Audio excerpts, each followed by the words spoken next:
wabarakatuh. Selamat malam, selamat petang, salam sejahtera untuk kita semuanya.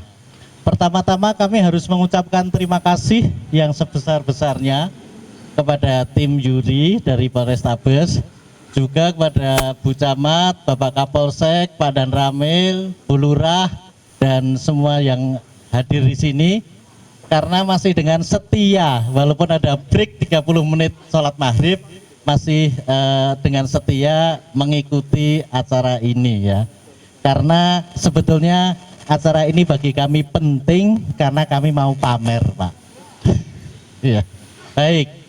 Nah, sesuai dengan protokol kesehatan kita diminta untuk selalu jaga jarak. Ya, biasanya kalau acara seperti ini Pak, itu warga bisa kumpul 300-an orang warga, semuanya pakai kaos seperti ini Pak. Tetapi karena sedang ada pandemi COVID, maka kita juga terpaksa harus melarang warga untuk hadir ke lapangan dan kita beri fasilitas Zoom meeting. Jadi ini warga bisa melihat kegiatan saat ini dari HP atau laptop rumah masing-masing. Baik. Kami akan memaparkan tentang Kampung Tangguh Semeru, Wanijogo, Surabaya, Rungkut Mapan Barat yang telah kami siapkan mulai dari pendahuluan, organisasi, wilayah, kegiatan, pembiayaan, dan penutup. Kita mulai dari pendahuluan. Jadi pembentukan Kampung Tangguh di Rungkut Mapan Barat itu dimulai tanggal 14 Oktober 2018 seperti yang disampaikan oleh Pak Ketua RW dan Bapak Kapolsek tadi. Pada saat itu Kampung Tangguh Rungkut Mapan Barat dibentuk sehubungan dengan adanya patahan atau sesar aktif di kota Surabaya, yaitu sesar Surabaya dan sesar Waru yang berpotensi dapat menimbulkan gempa darat berkekuatan 6,5 skala Richter di kota Surabaya. Ini bisa kami tambahkan, sosialisasi pada saat itu juga menyimpulkan bahwa potensi gempa darat ini tidak akan menimbulkan tsunami ya, karena ini gempa darat, tsunami itu dari gempa laut, tetapi sangat besar berpotensi menimbulkan likuifaksi. Likuifaksi itu seperti apa? Itu seperti satu kampung di Palu yang bisa berjalan ya, karena kondisi tanah di Surabaya itu berpasir begitu. Nah, selanjutnya Kampung Tangguh di Rungkut Mapan Barat ini direvitalisasi tanggal 6 April 2020 sehubungan dengan adanya pandemi COVID-19. Kampung Tangguh Rungkut Mapan Barat melakukan kegiatan melawan COVID-19. Jadi ini di spanduk-spanduk kami, Bapak kalau melihat itu, ayo lawan COVID, awal-awalnya begitu gitu. Walaupun kita sudah sejak awal ingin melawan, terakhir kita disuruh berdamai Pak, gitu ya. Tapi alhamdulillah sudah diralat, disuruh hidup berdampingan katanya begitu. Jadi Kampung Tangguh Rungkut Mapan Barat itu melakukan kegiatan melawan COVID-19 sejak sebelum PSBB 1 dimulai dan sampai saat ini belum berakhir walaupun PSBB 3 telah berakhir. Jadi kami tidak tergantung PSBB-an Pak. Jadi sekarang Kampung Tangguh Rungkut Mapan Barat sedang menyongsong transisi new normal. Gitu. Baik. Ini Pak, sosialisasi potensi gempa Kota Surabaya yang kita lakukan di tempat ini. Jadi kita biasanya kalau melakukan kegiatan itu ya orangnya seperti ini Pak. Jadi ini penuh dengan tenda begitu. Nah, ini Pak Dr. Amin, ini Kepala Badan Penanggulangan Bencana Kota Surabaya. Ini Kepala BMKG, ini Kepala Basarnas, dan ini Pak RW ketika itu ya. Berkumpulnya ahli-ahli gempa ini untuk pertama kalinya di Kota Surabaya ketika Pemkot belum melakukan apa-apa ya, kira-kira begitu. Dan pada saat itu dicanangkanlah Kampung Tangguh RW 8. Kita selalu bersama-sama dengan 3 pilar. Ini Pak Camat pada saat itu, ini Pak Dan Ramil pada saat itu, ini Pak Gede, sahabat Pak Pelita, siap. Pada saat itu, ini Kepala Badan Penanggulangan Bencana Surabaya dan ini Pak RW. Dan setelah dicanangkan, kita langsung membentuk tim Kampung Tangguh RW 8. Ini Pak, ceritanya seperti itu. Sebetulnya jauh sebelum ini, kita sudah mengadakan pelatihan pemadam kebakaran. sebelum Pemkot mengadakan pelatihan pemadam kebakaran dengan biaya Pemkot ke kelurahan-kelurahan, RW 8 secara mandiri sudah melakukan ini, Pak. Dan hebat lagi ibu-ibu PKK, ya, ini senior-seniornya tadi, emak-emak yang yel-yel tadi, Pak, gitu. Itu yang tampil tadi muda-muda karena disesuaikan, Pak, Kapolseknya muda.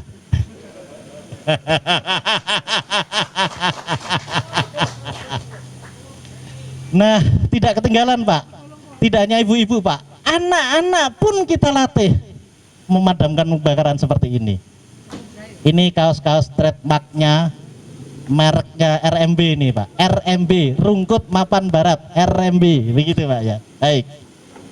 Nah, sekarang riwayat penanganan COVID, kita mulai 6 April sampai 27 April, kita namakan karantina wilayah mandiri. Tim pelaksananya adalah masih tim Kampung Tangguh. 28 April sampai 11 Mei PSBB mandiri tahap 1. Yang nangani Satuan Tugas Siaga COVID-19 RW 8 RMB. Ini istilah ini ketika itu Pemkot sudah ada panduannya, Bu Camat, ya. Kalau yang tim Kampung Tangguh itu belum ada panduannya. Jadi kita ngarang-ngarang sendiri gitu ya. Namanya aja mandiri-mandiri gitu ya. Mandiri itu mencari uang sendiri maksudnya gitu, Pak. 12 Mei sampai 24 Mei PSBB mandiri tahap 2. Pemkot memberi nama masih tetap Satuan Tugas Siaga COVID-19. Kemudian 24 Mei sampai 8 Juni PSBB mandiri tahap 3. Namanya ganti lagi, Pak. Gugus Tugas Percepatan Penanganan COVID-19. Kita ikuti aja panduan-panduan dari Pemkot. Baik. Jadi walaupun PSBB 3 sudah berakhir 8 Juli, tapi kita masih tetap berlangsung melawan Corona, bahasa rakyatnya begitu, Pak. Nah, ini tanggal 6 April pencanangan karantina wilayah mandiri di RW 8. Ini Pak Pri dan Ramil, ini Pak Hendri, Pak Kapolsek, dan ini Bu Sekcam. Ketika itu Bu Camatnya lebih memilih menghadiri undangannya Bu Risma, Pak, daripada menghadiri undangannya warga yang sangat hebat seperti ini, Pak.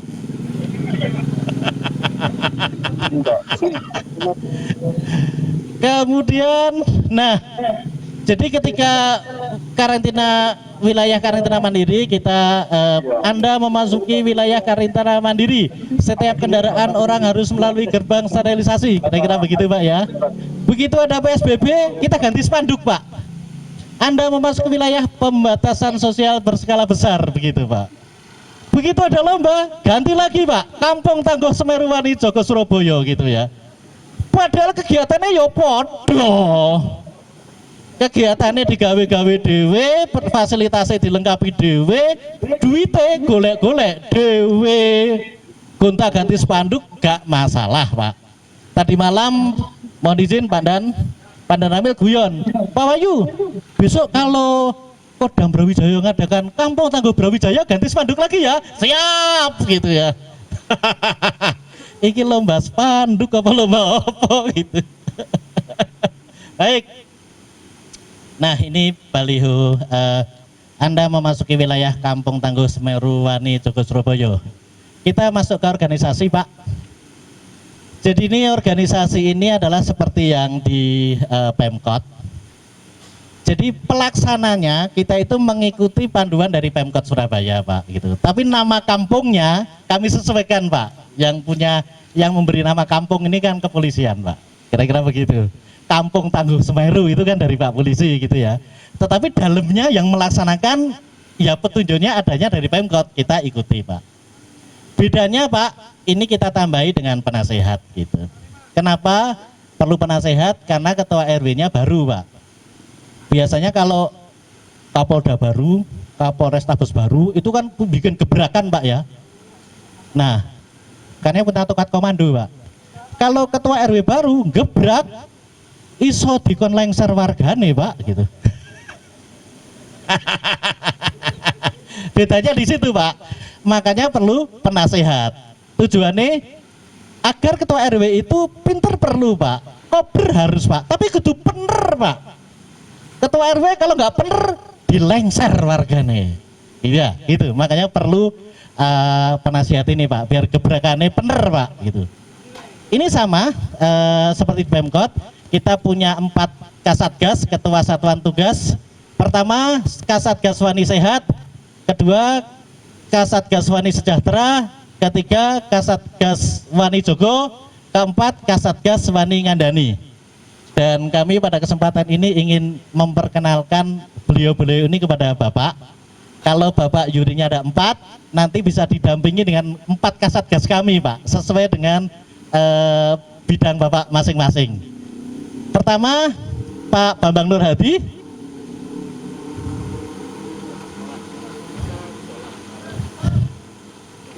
Oh, Pak Haryanto. Pak Haryanto itu Wakil Ketua Satgas, tetapi di depan. Keempat, Sekretaris Pak Hadi Siswanto. Kemudian Bendahara Pak Mai Martoyo. Nah, ini keempat Kasatgas ini yang penting. Pertama, Kasatgas Wani Sehat, Pak Heri Susanto. Monggo Pak Heri Susanto. Kemudian Kasatgas Wani Sejahtera, Bu Endah Amir.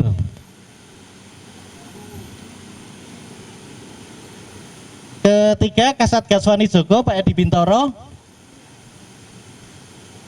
Keempat, Kasatgas Wani Ngandani, Pak Daru Karisma.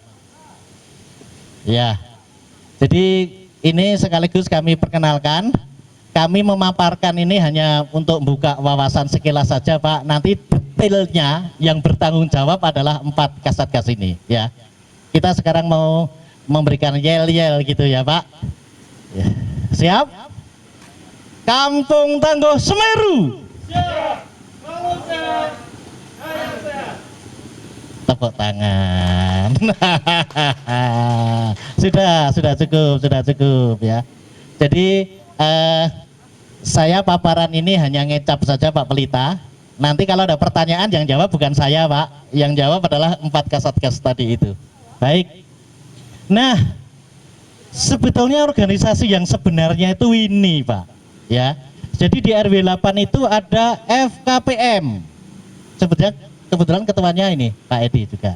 Makanya kita jadikan Kasatgas Wani Jogo. Hebat lagi ada Dasawisma. Nah, nanti akan kami terangkan di belakang kita punya dana sosial warga. Ini semacam asuransi Pak. Kemudian kita punya koperasi RMB. Ini semacam bank pembangunan Jatim Pak. Semacam BPD ini Pak, Bank Pembangunan Daerah Jatim. Kita punya posyandu, kita punya pos curhat, kita punya forum anak rungkut Mapan Barat, kita punya paguyuban lansia, dan kita punya Bumantik. Jadi ini secara bergotong royong gitu, sebetulnya warganya saling overlap gitu, membangun kampung tangguh. Bumantik, kita tangguh terhadap nyamuk, kira-kira gitu. Baik, wilayah. Ini wilayah RW 8 Rungkut Mapan Barat yang sudah dikenal di luar. Di sini tuh ya kaya Pak. Kemudian di sini adalah SPBU Rungkut Mapan Barat dan kita ada di sini. Ini lapangan barat, ini lapangan timur. Tadi Pak RW sewaktu safety induction sudah menyampaikan ini 1A, ini untuk assembly point 1B begitu. Ini sekitar 200 kali 200 Pak. Jadi 40.000 meter persegi atau 4 hektar gitu. Ini dibagi menjadi 10 RT. RT 1 di sini, RT 2, RT 3, RT 4, 5, 6, 7, 8, 9 dan RT 10. Nah, ini kalau kita scan Pak, data penduduknya seperti ini. Jadi bagi bapak-bapak yang penting adalah jumlah warga wanita di RW ini lebih banyak dari jumlah warga pria, gitu ya. Gitu. Namun demikian kok yang hamil cuma sedikit, kita juga nggak tahu gitu ya. Dan ya yang sepuh-sepuh sudah lumayan banyak, makanya kita perlu paguyuban lansia Pak. Gitu. Yang balita banyak juga, yang sakit kronis ada 11. Kira-kira seperti itu. Ini nanti bisa didetailkan oleh Kasatgas Sehat. dari sini yang ODP berapa, OTG berapa, PDP berapa, yang dari sini bisa OTG atau ODP dari klaster mana, dan bisa kami sampaikan nanti didetailkan oleh Kasat Gaswani Sehat. Klaster pasar, Pak. Jadi OTG dan ODP warga RMB ini asalnya dari klaster pasar. Udah jelas. Kemudian di rumah nulari istrinya. Ya memang walaupun kita sudah pasang panduk physical distancing Pak ya. Tapi kalau malam-malam ranjangnya sempit, piye caranya jaga jarak begitu kan ya? Ya akhirnya ketularan Pak bojone gitu. Kira-kira begitu. Tolak bojone Pak Bambang. Ya karena ranjangnya terlalu sempit Pak. Jadi kita sulit untuk jaga jarak. Nah, kalau dari kami ingin sampaikan Pak, ini kalau di-scan lagi dari sisi lain 80% Tionghoa Pak, ras Tionghoa. Baru ada Jawa, Madura, Bali, ya. Contohnya adalah ini, dibuka ben ketok nek Cina. Nah, gitu Pak. Ya. Nah, nggak apa-apa biasa Pak di sini tuh ya. Nah, problem dari dominasi warga Tionghoa adalah mereka sulit untuk sosialisasi gitu ya. Nah, solusinya gimana? Kita mengadakan kegiatan sebanyak-banyaknya, melibatkan warga sebanyak-banyaknya yang tujuannya untuk bersenang-senang. Tujuan akhirnya adalah agar warga itu keluar rumah dan kumpul. Kalau warga udah keluar rumah maka kenal Pak. Kalau kenal akhirnya sungkan Pak. Nah, kalau kita sudah punya warga yang saling sungkan Pak, jaluk duit metu Pak. Ya, tidak ngerugot gelem Pak. Lebih-lebih tidak baik neng pasti gelem Pak. Gitu. Itu kira-kira Pak ya. Dan itu nanti dicerita ke belakang, kita dasarinya dari situ. Saya menjelaskannya pakai model scanning gitu. Soalnya tadi malam saya dapat intervensi dari Pak Kapolsek Pak. Ya, jadi ini hanya cara penyampaiannya aja lah. Ya, katanya Pak Kapolda sekarang pola pikirnya pakai scanning gitu Pak ya. Baik. Nah, kegiatan ini posko Kampung Tangguh Semeru, ya kita ada di dalam sini. Kemudian ini kegiatan pengukuran suhu untuk setiap orang, ya. Ini bukan rekayasa Pak. Ini ada Pak Dodi Babinsa, ada Pak Bambang Babit Kaptipmas ini ya. Ini foto 6 April ini Pak ya, gitu ya. Kemudian, nah kita bikin ketika itu namanya masih bilik corona Pak, tapi sekarang udah diganti ya, ganti apa gue? Bilik sterilisasi gitu. Ini kemudian jadi sebelum masuk bilik kita beri hand sanitizer dulu, kemudian masuk bilik muter-muter begitu. Ketika itu masker sudah sosialisasikan. Ini tumpukan sembako Pak, yang kita udah siap-siap untuk memberikan kepada warga yang terdampak gitu. Nah, gerbang sterilisasi ini bisa untuk becak, sepeda motor, nampak sekali Pak. Ini sangat beda Pak dengan gerbang yang ada di Jalan Mer Pak. Saya kan seminggu 2 kali ke Setiorjo Pak, ke Sumput ini, ke kaki saya ini. Ngeri lewat Jalan Mer itu tidak digebyur seperti ini Pak, ditetesi Pak. Orang tetes gitu. Ini kan kelihatan cot gitu ya. Baik. Nah, ini untuk kendaraan kecil, kendaraan roda 4 kecil. Nah, kalau untuk kendaraan besar tidak bisa masuk situ, ya kita stop, kita semprot demikian ini Pak. Ini adalah petugas jaga pintu masuk kampung. Kita menggunakan sistem bucket system. Sangat memungkinkan Pak, karena ini perumahan gitu. Nah, ini bukan rekayasa. Ini Pak Dodi, ini Pak Bambang, ini ibu-ibu Pak. Jadi yang jaga di sini itu bukan satpam Pak, warga. Satpam itu iya, tapi ada warganya gitu. Itu yang ingin saya pamerkan ke Bapak gitu. Dan kita juga dengan pengeras suara melakukan pengaturan gitu ya. Biasa Pak, harus teriak-teriak, ada yang nggak mau disemprot, itu saya kira sangat manusiawi sekali. Terutama ketika itu Disinfektan katanya tidak baik untuk manusia begitu. Untung kita punya insinyur teknik kimia, pensiunan pendustrian, dan kita serai tugas sebagai kepala lab COVID RW8 untuk mencampur disinfektan itu, Pak. Kita campur sendiri. Bapak kalau berkenan nanti kami ajak ke labnya, Pak. Di sana ada pengaturan pH dan lain-lain gitu. Dan sebelum kita pakai kita uji coba, Pak. Nah, ini lab larutan disinfektan. Ini Pak Hari Pujo, ini sarjana teknik kimia senior, pensiunan perindustrian. Kemudian ini disinfektan yang sudah siap ada di lapangan ini. Nah, selain untuk gerbang dan bilik, kita juga melakukan penyemprotan setiap gang, Pak, setiap jalan di wilayah RW 8. Mobilnya sudah pulang ya? Oke. Hah? Oh iya. Kemudian ini rumah isolasi mandiri, Pak, kita sediakan. Ini rumah kosong milik warga, tapi kita minta bantuan, kita jadikan rumah isolasi mandiri apabila ODP atau DP apa? Ya, yus koyo ngono kuwi itu berkenan di rumah ini gitu ya. Kebetulan warga kita rata-rata rumahnya lantai 2, bahkan ada yang nembus gang belakang begitu, Pak. Jadi kalau mengadakan isolasi itu sangat mudah gitu.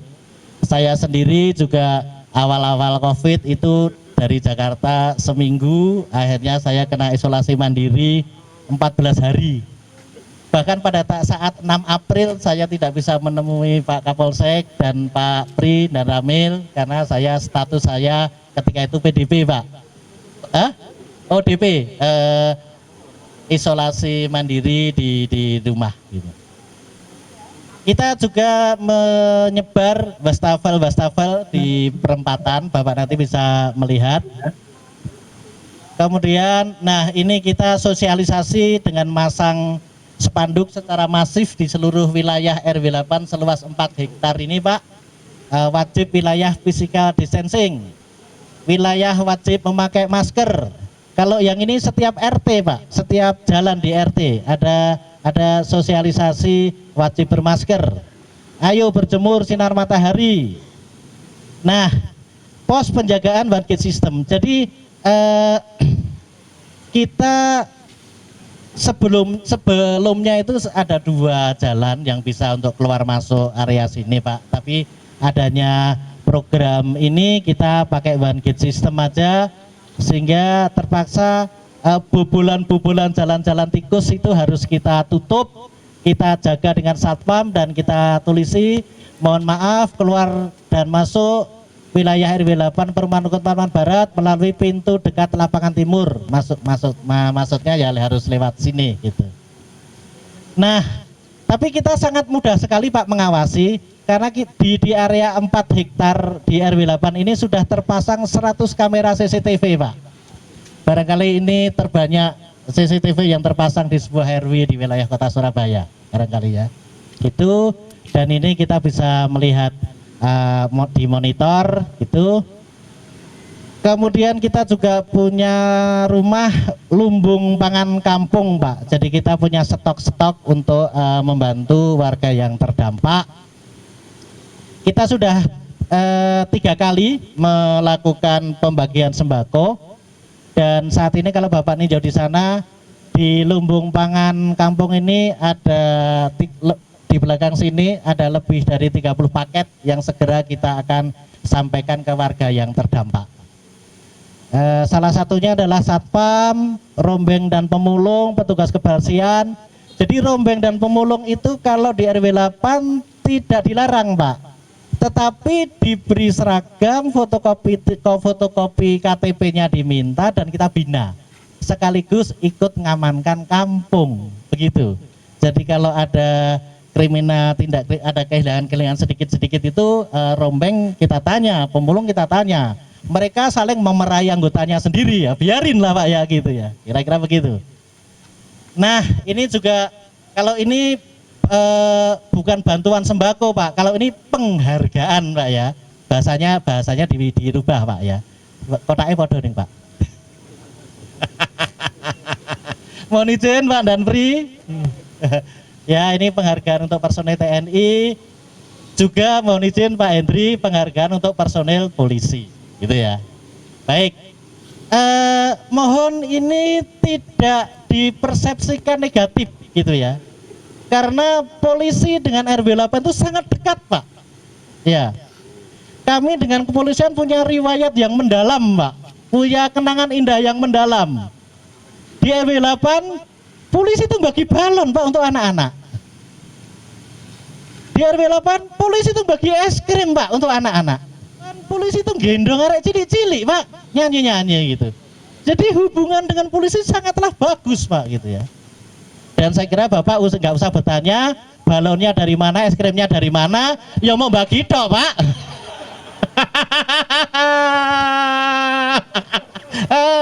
Halo Pak Bambang. Kira-kira begitu. Nah, kami juga FKPM melibatkan Polrestabes yang melantik mengukuhkan FKPM kami, Pak. Itu Pak Binmas ya, Pak Roy dulu ya. Ini Bu Esti, ini Pak Pri dan Rame Lama. Nah, kayak gini loh, Pak. Bisa sambut Kapolsek itu tumpakno kereta kencono, Pak.